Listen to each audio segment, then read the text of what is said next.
Hey fam, David Romans here, and welcome to another episode of Art with David, my talk show where I talk about my artworks, my books, art in general, and sometimes my vlogs, whatever, right? So in today's case, it's kind of a vlog, kind of an art piece, kind of all over the place. So as some of you know, if you follow me, if you check out my page, David's Armenian, okay? Mostly Armenian. My mom's half Pontic Greek, but her family, like her mom's family, they've been so Armenized, like for like close to a century. They've been, they would speak Armenian, everything. They just like their names and their religion were like Greek. They were like the higher room. I don't know if you ever heard of them. They were like the Armenized Greeks, Pontic Greeks from the Caucasus. They lived in close to Martakert region in Artsakh, Nagorno-Karabakh. They eventually all fled during the war, but yeah, they were there. There were about 500 Greeks there before when my grandma was born. But whatever, all right. If you Google, you'll find out. So anyway, I'm Armenian, and sometimes I do works dedicated to Armenia. For example, I've done this piece dedicated to the 100th anniversary of the Armenian genocide. It was called "Don't March Me Through the Syrian Desert."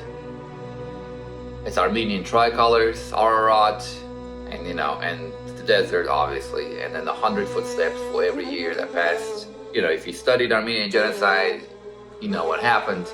Majority of the people died by being marched through the desert. Okay. So other than that, in 2019, I wanted to do something new, right? And I did a digital piece called Mother Armenia, dedicated to the statue we have in Yerevan. It's a giant statue of a woman with a sword, my cat's meowing. So anyway, so I decided to do this painting, and inside of it, I wanted to include like Armenian history, mythology, and whatnot. And starting from the bottom right, I went first with, the Mount Ararat there, right? Okay. Mount Ararat, why it symbolizes our, culture, even though it's in Turkey nowadays. This is where Armenian ethnogenesis happened, okay? Because geographically speaking, the whole plateau is called the Armenian Highlands, all right? We are the natives of that region, no matter what Azerbaijanis say and claim that we are from India. Just look at my DNA results, all right? 100% Western Asian. So you can eat a dick. Pardon my French, all right? So Armenian ethnogenesis occurred within the Ararat Plains and the Ararat Mountain. That mountain symbolizes it's like our culture, that's our like native land, all right? Whatever, man. So I included that at the bottom. On the right-hand side, there's a guy with a bow. That's Hike. That's not history. That's mythology. He's the founder of the Armenian nation, according to Armenian story. Not really historian, but like mythology. He's the founder of the Armenian nation. He's one of the descendants of Noah. So Hike is there. Next to him, a guy on a horse. He's also from Armenian folk stories, legends of David Sassoon. I'm named after the guy, David of Sassoon, who actually fought the Arabs during the caliphate, because the Arabs took over Armenia about 649. They attacked 649, and from about 150 years. Armenia was part of the caliphate. We had to pay them, tribute, and eventually we rebelled. Back to we rebelled. We broke off free for the next couple hundred years until the Turks started arriving. So then those two, and then starting to the left of it, I already started going into actual figures. And first we have King Tigranus II, the greatest Armenian king that ever lived. Not the first, obviously. Artaxerxes was the first. But yeah, he ruled around 66 BC. And he expanded Armenia to its greatest it was literally called the Armenian Empire. He stretched all the way from the Caspian all the way to the Mediterranean. He ruled the whole region. He put the final kibosh to the Seleucid Empire.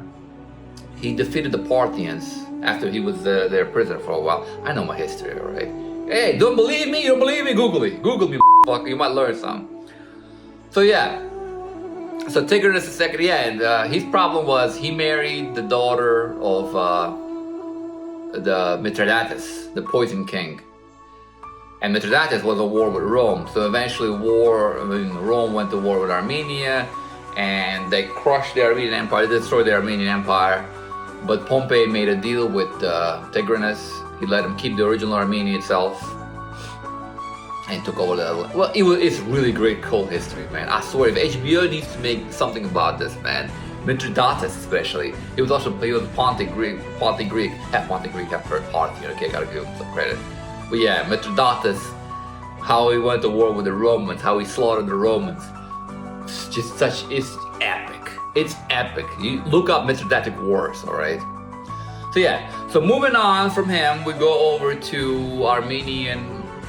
We jump to 301 AD, the baptism of the Armenian king Mithridates, who was also a great historical figure. Mithridates, before he accepted Christianity, he was like he was under Roman rule.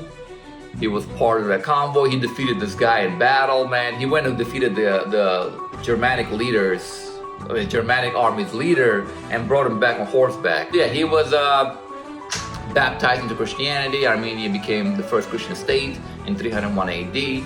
So I have that portion there. So to the left of him, we have Mesrop Mashtotes, the guy who invented Armenian alphabet, because before that we used the Greek alphabet. I forget what year, but it was 5th century, beginning 400 something. I don't remember. 433 maybe. I don't know. And then on top of him we have Vartan Mamikonian, also 5th century, about 450 AD. So what he did is Armenia was going through a civil war, pretty much, and the pagan Armenians went over to the Zoroastrian army and they said, hey, help us crush the Christians.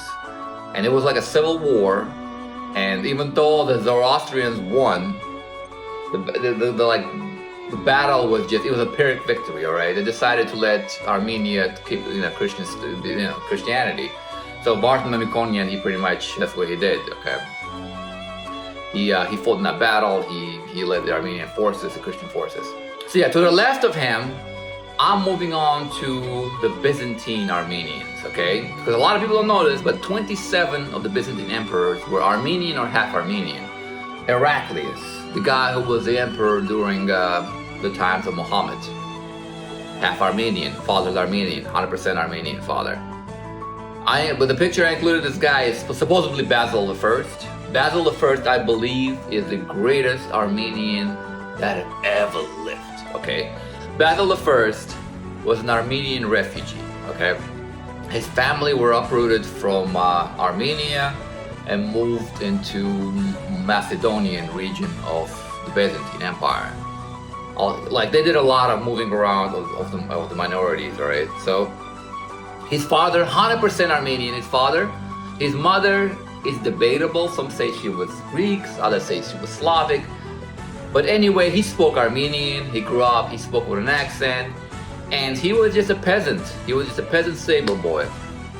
And from a peasant stable boy, he was an amazing wrestler. He was such a good wrestler that the emperor took him in as his, one of his bodyguards, whatever. And eventually, he became really powerful. He took over he killed the emperor, named himself the emperor, and then he said, you know what? I'm not just a peasant.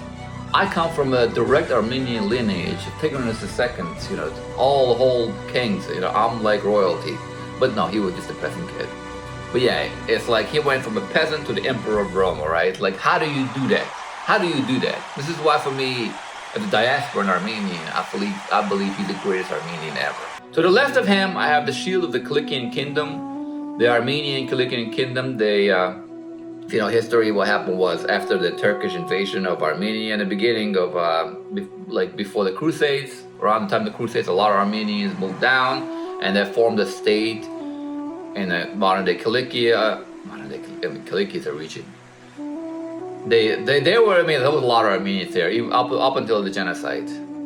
So yeah, there's still some actually villages in northern Syria that have Armenians there.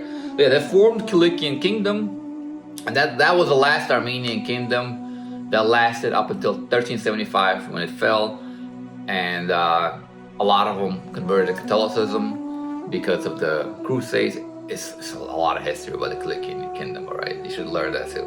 I mean, you should study that too. I'm not telling you you should learn that. If you're interested in it, you should research Armenian Kingdom of Kilikia. So yeah, to the north of it, I have the Armenian Genocide memorial, and then Andronik, who was actually an Armenian commander. He was like a big hero to us because he defeated a lot of the Turks.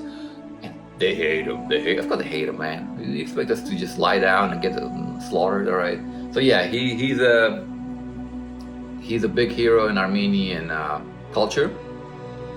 And to the left of it, I have the statue. We are our mountains from Artsakh, Karabakh, and I painted this before the war restarted, and we were kicked out of the Artsakh region.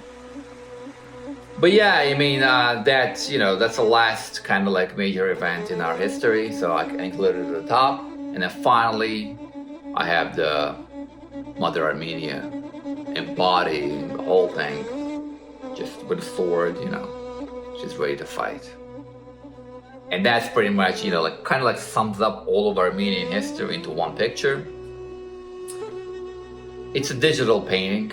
I do sell it on my Saatchi page as a print. If you're interested in getting one, follow the links below.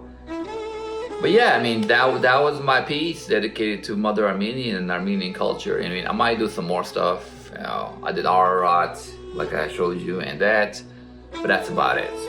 Yeah, I'm getting ready for the hate. I'm getting ready for the hate in the comments, but it is what it is, man. It is what it is. So yeah, please subscribe to my channel. Especially, if you're a fellow Armenian, if you're a lover of Armenian history, man, I would definitely appreciate it. Please hit like. Please check out my books, Eternal Horizon. It has nothing to do with Armenian history. It's a sci-fi story. But it's really influenced by, what's going on in our Armenian history. It's really, you'll see if you're Armenian and reading my book, you will see the influence that I got. But other than that, it's a sci-fi story about a guy lost in space, falls in love with an alien woman. One of those stories, all right? Has illustrations of all the characters, illustrations of all like chapter art, starship illustrations. You will love it. It's for ages 13 to 17, but you will love it, all right? So yeah, once again, please subscribe, and I'll see you later.